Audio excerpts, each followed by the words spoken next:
Haberlos saludados, me da muchísimo gusto que encontramos aquí el maestro, actor, director, recién regresado desde Cuba, Ernesto Godoy.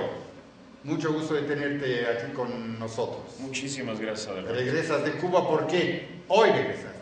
Llegué ayer. Ayer. ¿Y por qué?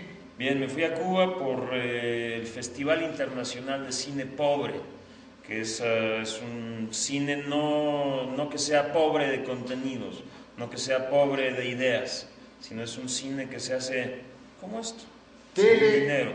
Teleteatro libre, eso es. Es un poco la idea. Perfecto. O sea, todos los países mal llamados tercermundistas, porque sabemos que cualquier país o que fue conquistado o colonizado, después se convirtió en país tercermundista, ¿no? Todos esos países que somos deudores del Fondo Monetario Internacional y del Banco Mundial, ¿no? Se nos considera como tercermundistas. Bueno, van a ser muchos los deudores, porque Europa prácticamente está endeudada totalmente. Sí, también ya están perdiendo los calzones allá. ya se quedaron. También. Entonces, bueno, en el Festival Internacional de Cine Pobre se exhiben documentales, películas, y también hay una sección que es concurso de guiones de ficción, ¿no? Y entonces, bueno, hubo 11 guiones seleccionados y yo fui uno de esos guiones representando a México. Había 4 guiones cubanos, me parece que 4 colombianos, 2 chilenos, creo, y así. ¿Y escogieron tu guión? No, o sea, no, yo no fui el ganador, o sea, yo solo fui a concurso. A concurso. Así es. El ganador fue un cubano. Habrá que leer su historia, digo. ¿Y la historia que presentaste tú, sobre qué era? No, el guión se llama MOP MX, ¿no? MOP MX son unas siglas que, pues bueno, tiene su aura de misterio porque pueden ser varias cosas, ¿no? Yo en lo particular le hice un homenaje al título de una película americana que se llama My Own Private Idaho. Y entonces aquí es... Ya entendí menos que antes, no te preocupes. MOP, M-O-P. Sí, ¿no? claro. Entonces, My Own Private Matrix puede ser, o My Own Private Mexico, ¿no? Si eres un corporativo enorme, o Military Operation Program for Mexico, ¿no? Que es un poco de lo que trata la película, ¿no? Como este nuevo orden mundial está violando y asesinando a sus hijas a ambos lados de la frontera, pero sobre todo la sangre se queda de este lado. El nuevo orden mundial es lo que está empujando el sistema capitalista. Así es. Eso es. Bueno, otra razón por qué estamos y nos da gusto de tener aquí el maestro Godoy es porque nosotros estamos aquí huésped de la sección 9 democrática del teatro, más bien 15 de mayo, que ahora nuestros espectadores no pueden verlo, sino los de teatro sí, los de televisión no, está rodeado de murales. Así es. Y esos murales están hechos por la única muralista mexicana. Por la primera. Después hubo otras. La más importante, no le decimos a las que vienen después. Pero ¿por qué? Una pregunta. Y sabemos que es tu abuela. Así es. Digo, de entrada, para mí es un enorme gusto poder estar aquí en este escenario, hablando con todo este público que nos está viendo y nos está escuchando, con el poco público que se vino aquí al teatro, pero cada vez habrá más, estoy seguro, porque creo que traes una propuesta muy interesante, Adalberto. Regresando a la compañera, me atrevo, de tu abuela, compañera Aurora Reyes. Así es. ¿Por qué? ¿Por qué está olvidada? Decimos cómo están las cosas. Bueno, creo que vale la pena mencionar que hoy es día 26 de abril. Hoy hace 27 años mi abuela dejó de ver el sol en este plano. Ya habrá ido algún otro, pero tenemos la fortuna que nos dejó un maravilloso legado. Nos dejó estas historias, estos códices.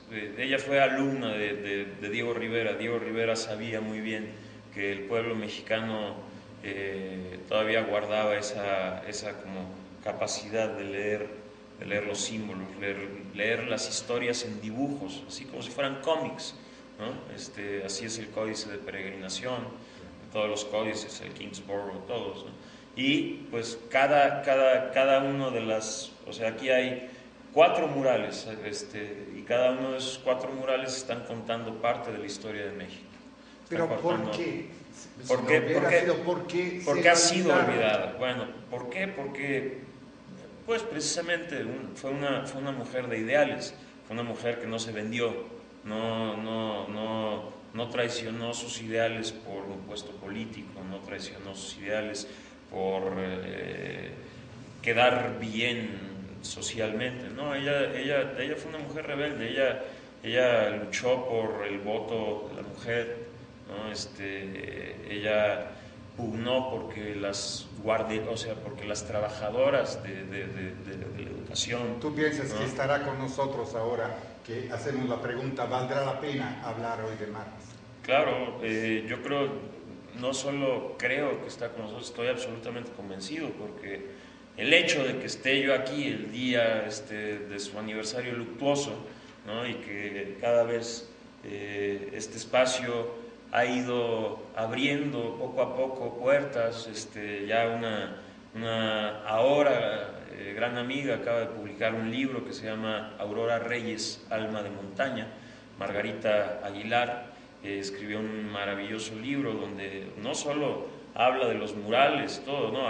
Es un libro que toca todo el personaje de Aurora, ¿no? También otra amiga, Sara Borealis, está ya terminando su doctorado, porque también hizo su maestría sobre Aurora Reyes. Entonces es un personaje que poco a poco ha ido resurgiendo, pero básicamente porque fue borrada de la historia, así como el gran incidente. Mi abuela fue muy amiga de Echeverría, de Luis Echeverría, ¿no?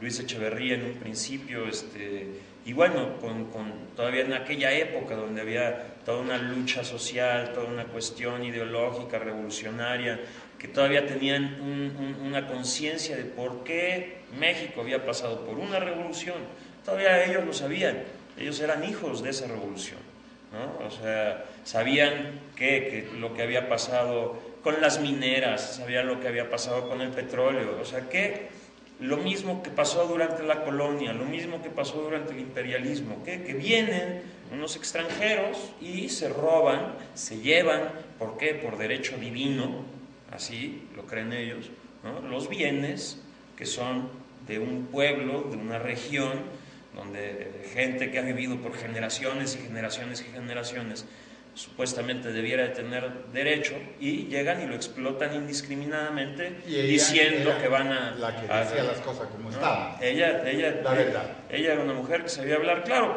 pero vamos, o sea, en todo ese movimiento de lucha y todo, hubo, o sea, en un principio yo no dudo que incluso el mismo Echeverría haya tenido grandes ideales y todo, ¿no? Pero, bueno, pues como suceden las cosas en las cúpulas del poder, ¿no?, donde los corporativos pueden poner y deponer presidentes, pues ahí tenemos el caso del 73 en Chile, ¿no? Pues bueno, Echeverría, a él la orden fue a dispararle a todos esos revueltosos en 1968, están haciendo mucho desmadre, ¿no?, cállenlos, ¿no? Y entonces, bueno, se vino esta terrible represión aquí en México en el 68, y mi abuela había sido activamente partícipe junto con todos los estudiantes, y se pintaban mantas en casa de mi abuela y así. Pero después de eso llega Luis Echeverría, que se conocían, ¿no? Llega a casa de mi abuela y en Coyoacán, le toca la puerta, mi abuela se asoma desde su recámara y ve que es Echeverría, y él desde abajo le grita cachorra, porque le decían la cachorra, ella era hija de León, ¿no?, y además de ser muy brava, entonces era la cachorra, ¿no? Entonces, cachorra, me dieron la grande, te quiero a ti para Bellas Artes, ¿no? La primera mujer directora de Bellas Artes, ¿no? O sea, históricamente, claro, o sea, vamos, una joya bastante seductora, o sea, con eso, uy, tienes abiertas las puertas, pues, de todo el planeta, a nivel cultura, ministros, embajadores, codearse, champaña, caviar, etcétera.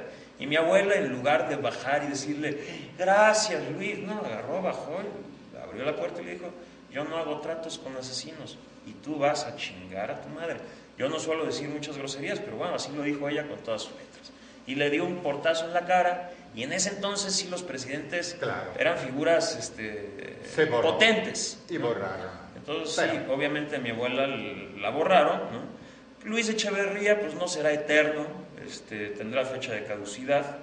Entonces esta es una mentada de madres que ha ido resonando desde el 68